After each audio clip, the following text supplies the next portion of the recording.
Baiklah, selamat pagi anak-anak semua, terkhusus untuk kelas 12 IPS dan 12 agama.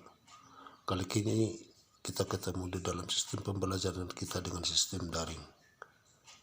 Saya menjalankan sistem daring seturut dengan ketentuan lewat pembelajaran Google Classroom. Maka sebelum kita memasuki sistem pembelajaran kita, kamu harus pahami dulu bagaimana sistem yang akan saya jalankan seturut dengan pembelajaran Google Classroom.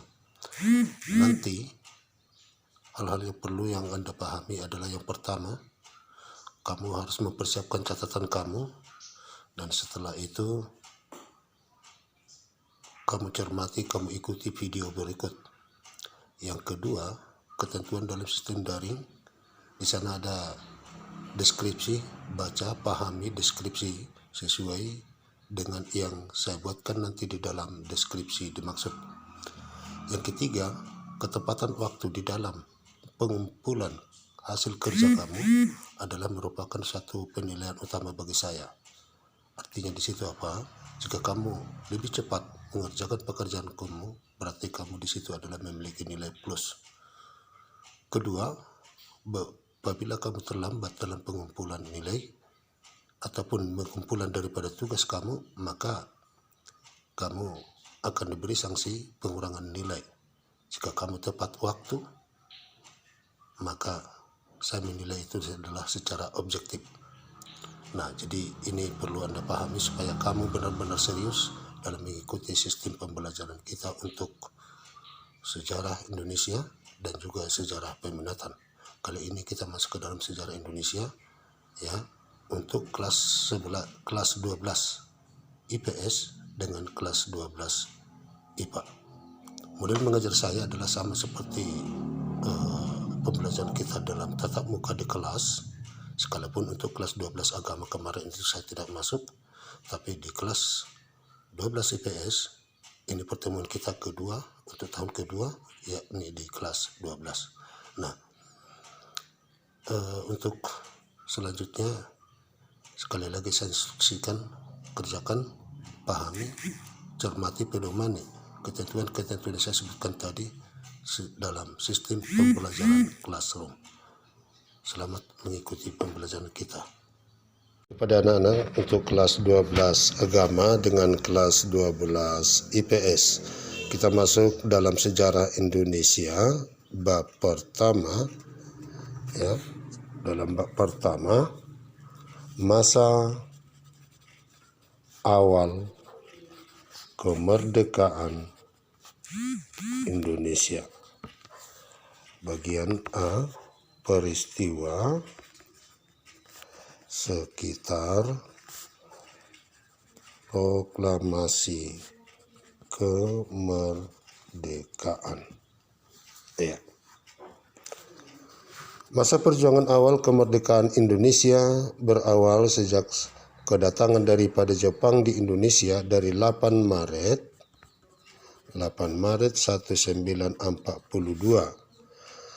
sampai 14 Agustus 1945. Masa Jepang dari 8 Maret sampai 1945 ini, masa inilah yang disebut dengan masa pendudukan Jepang di Indonesia. Tidak disebut dengan istilah masa penjajahan. Kenapa? Alasannya yang pertama, ya, karena situasi di Indonesia pada tahun 42 itu telah memasuki masa kancah Perang Dunia Kedua. Artinya Perang Dunia Kedua yang dimulai 1939 sampai 1945. Jadi masa Jepang ke Asia itu adalah masa daripada pelaksanaan ekspansi Jepang ke Asia lewat Perang Dunia Kedua. Kenapa Jepang tadi dikatakan bukan sebagai penjajahan tetapi pendudukan? Alasan kedua karena masa pendudukan Jepang di Indonesia itu adalah sangat singkat, yakni dari tahun 42 sampai tahun 45. Nah, pada tahun 1944, Perang Dunia Kedua telah berakhir di Eropa. Maka untuk menyelesaikan masalah Perang Dunia Kedua yang ada di Asia ini, yang disebut dengan Perang Asia Timur Raya atau Perang Pasifik.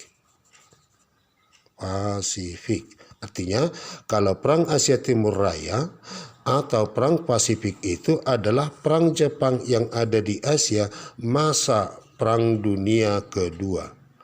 Jadi, sekutu masuk ke Asia adalah untuk menyelesaikan masalah Perang Asia Timur Raya. Nah, sekutu dalam hal ini adalah AFNI.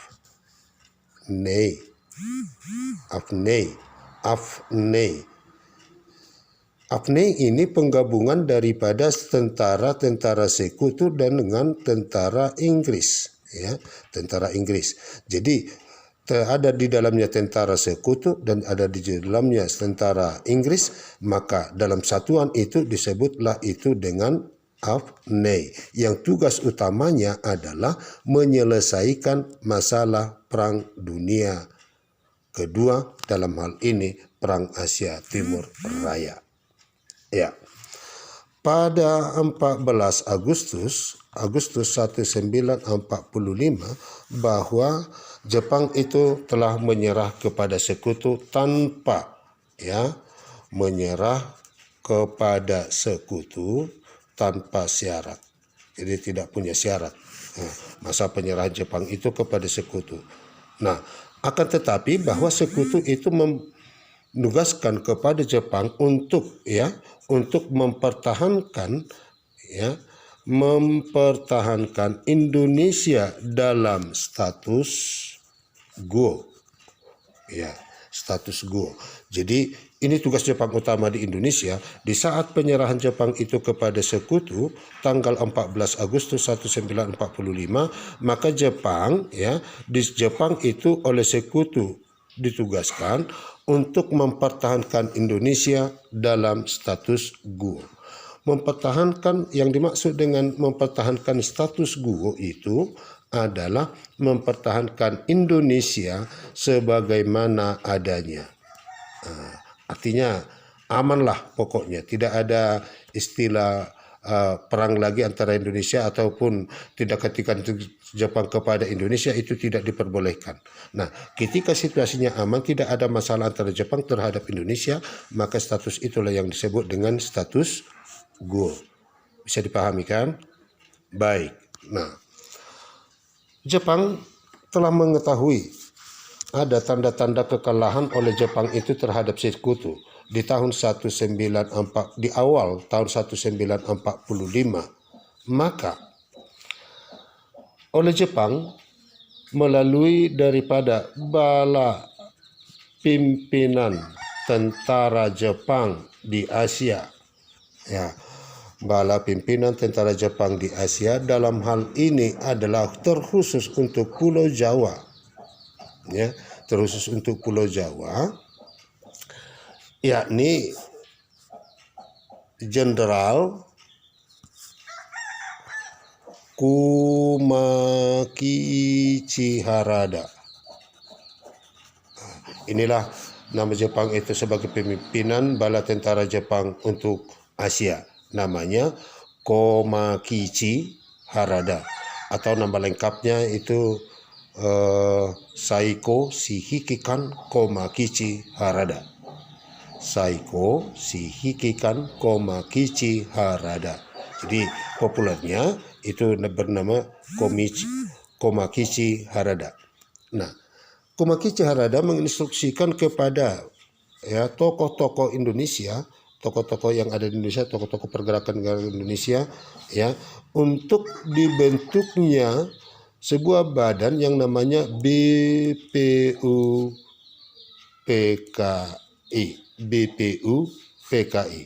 BPUPKI singkatan dari Badan Penyelidik Usaha Persiapan Kemerdekaan Indonesia.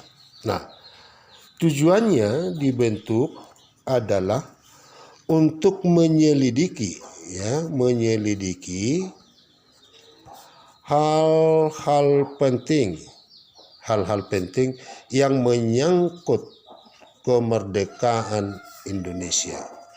Jadi di sini tugas daripada BPUPKI itu menyelidiki apa perangkat-perangkat, apa hal-hal yang perlu, yang akan dipersiapkan untuk kemerdekaan Indonesia. Ini menjadi tugas daripada badan ini, ya, Badan Penyelidik Usaha Persiapan Kemerdekaan Indonesia, yang oleh Jepang itu disebut dengan istilah Dokuritsu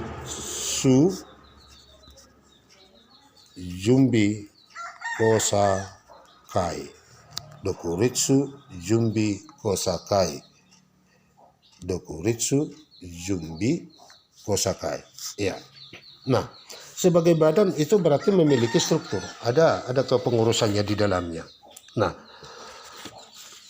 struktur atau yang bertanggung jawab kepada bidang BPUPKI yang pertama adalah Dr. Wardiman Widyo Diningrat. Kemudian ada Ichi Bagase. Kemudian ada R.P. Suroso. Kemudian ada Mr. Pringgodikdo. Kemudian ada yang kelima Toyoshi Masuda, ya, Toyoshi Masuda. Wardiman Widyo Diningrat itu adalah sebagai ketua, ini dari Indonesia. Ichi Bagase adalah wakil ketua, ini mewakili dari Jepang. Nah, sedangkan R.P. Suroso sebagai sekretaris ini dari Indonesia. Yang wakilnya dari Jepang itu adalah ini wakil sekretaris dari Jepang itu Toyoshi Masuda, ya, sebagai.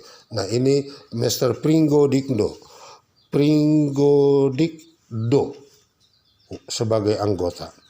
Nah, mereka ini akan bertugas untuk menyusun, ya, atau menyelidiki hal-hal apa yang perlu dipersiapkan dalam upaya persiapan akan kemerdekaan Indonesia. Baik. Selanjutnya, anak-anak, setelah BPUPKI dibentuk, ya, pembentukan daripada BPUPKI, maka pada tanggal 29 Mei, ya, pada tanggal 29 Mei 1945, BPUPKI melakukan sidang dengan pembahasan adalah tentang perumusan, ya, tentang perumusan dasar negara Indonesia, ya, perumusan dasar negara Indonesia. Kenapa harus demikian? Apa yang harus dipersiapkan? Tadi kita sudah pahami bahwa tugas daripada BPUPKI itu, tujuan dibentuknya adalah untuk menyelidiki hal-hal penting tentang persiapan kemerdekaan Indonesia. Maka yang utama harus mereka persiapkan itu adalah masalah dasar negara.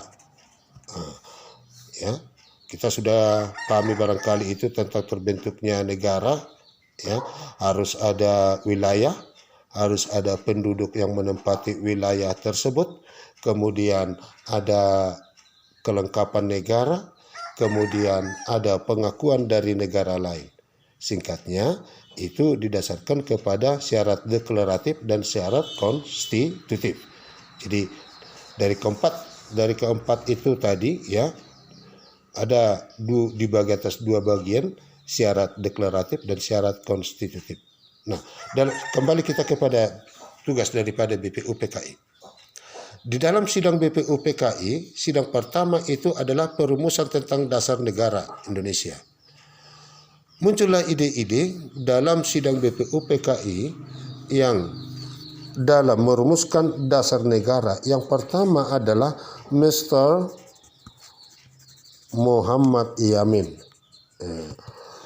Mr. Muhammad Yamin menganjurkan sebuah ajas yang namanya adalah Ajas Dasar Negara Republik Indonesia.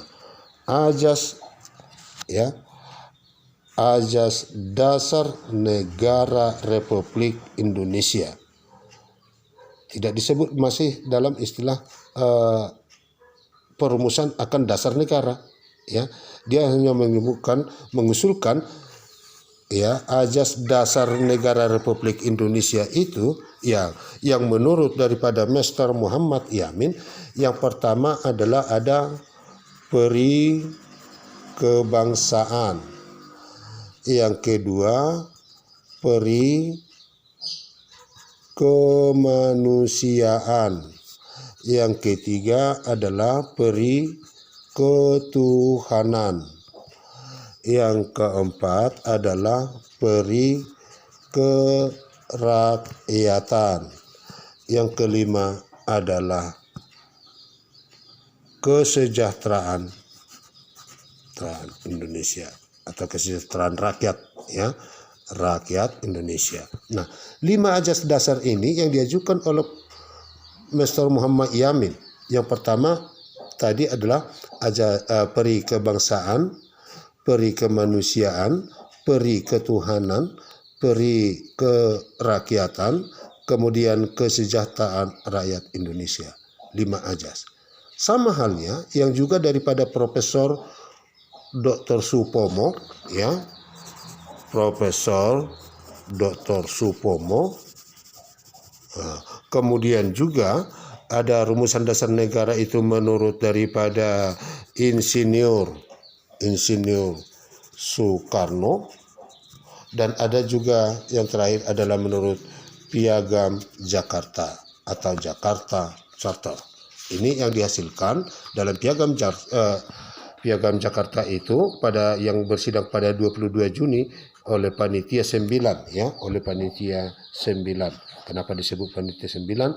Karena mereka adalah terdiri dari 9 orang sebagai perumus dasar negara, oleh dasar negara Indonesia Merdeka. Nah, dari pembahasan tentang seputar daripada ajas negara yang tadi, yang kita lihat, ada rumusan daripada menurut Muhammad Yamin, ada rumusan dasar negara menurut Profesor Dr. Supomo, yang dia itu oleh Profesor Dr. Supomo menganjurkan dalam 5 dasar negara itu, yang pertama adalah persatuan, kemudian kekeluargaan, yang ketiga keseimbangan, yang keempat itu musyawarah, yang kelima keadilan sosial.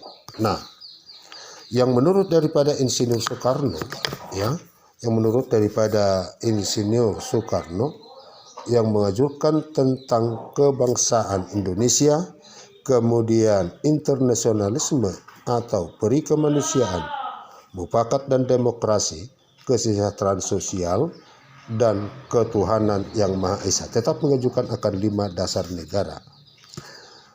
Di dalam Piagam Jakarta oleh menurut Panitia 9,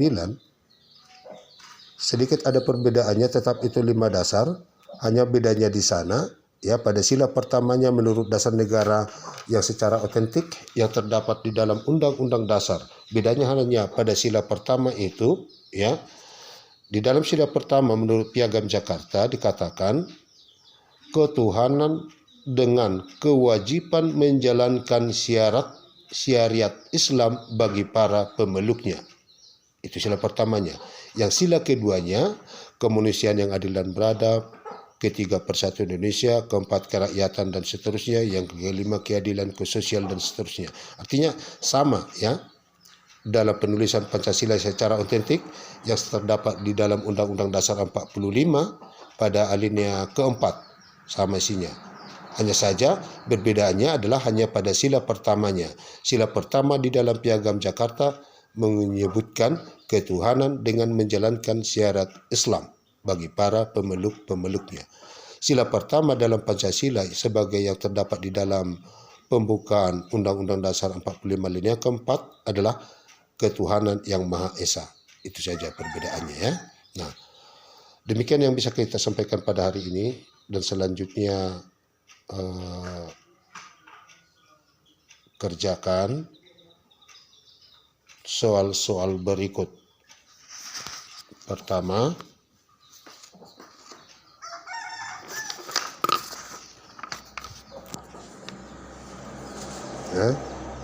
yang pertama, jelaskan yang dimaksud dengan status quo. Jelaskan yang dimaksud dengan status quo.